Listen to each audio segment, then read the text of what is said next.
Hi. Real quick.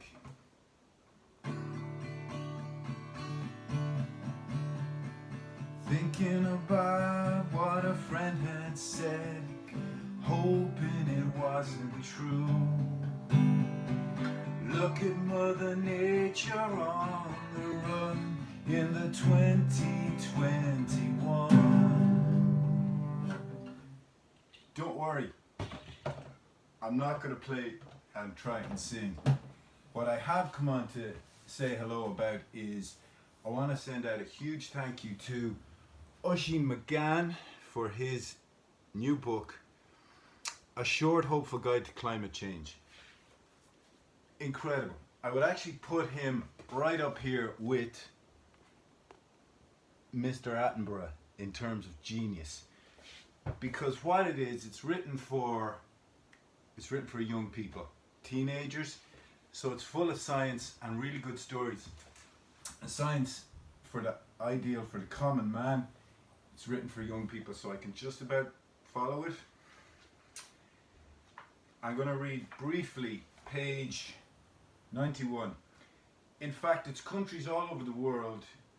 In countries all over the world, it's a combination of communities and their public services working together that's providing much needed hope and solutions for people trying to adapt to their changing environment.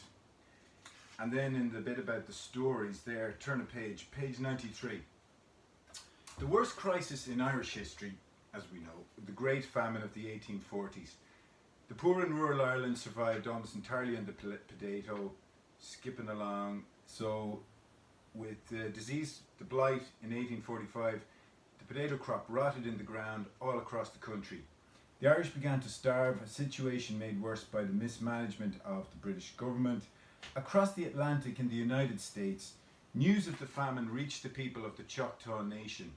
They were in a desperate situation themselves, as the US government had driven them from their homeland in Mississippi to modern-day Oklahoma. Thousands had died on what became known as the Trail of Tears. Though they had very little to give, they held a collection and sent $170 at that time, $5,000 in today's money, to help the Irish. 170 years later, it's still a well-known story in Ireland, and there's a scripture of steel feathers in Middleton, in Cork. So hello, William Mulligan. And it's called Kindred Spirits, to commemorate this act of generosity. When the coronavirus started to spread across the US in 2020, the people of the Navajo and Hopi tribes in Arizona, Utah and New Mexico suffered from some of the worst effects, because so many lived in poverty and had little access to clean water. A campaign began to raise money for these communities, and the Irish remembered the kindness of the Choctaw Nation. Donations began to flow in, not from big aid agencies, but from individuals. About 26,500 Irish citizens are reported to have donated more than $1 million towards the campaign, which in turn raised about $6 million in total, and was used to distribute clean drinking water and food to those in need. Many of the Irish people mentioned the story of the famine when they made their donations.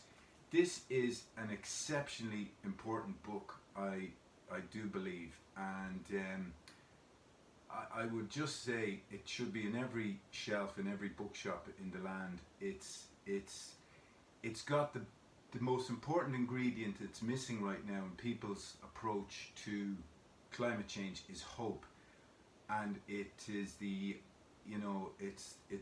hope is going to be the only thing that's going to get us to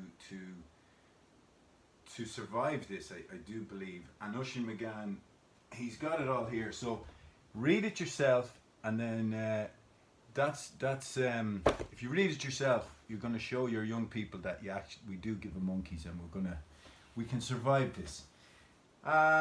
So that's it. Yeah, I would put it up there with the wonderful David Attenborough, and if you haven't watched this on Netflix, just do. So thank you, Oisín mcGann, and rock on. Peace out.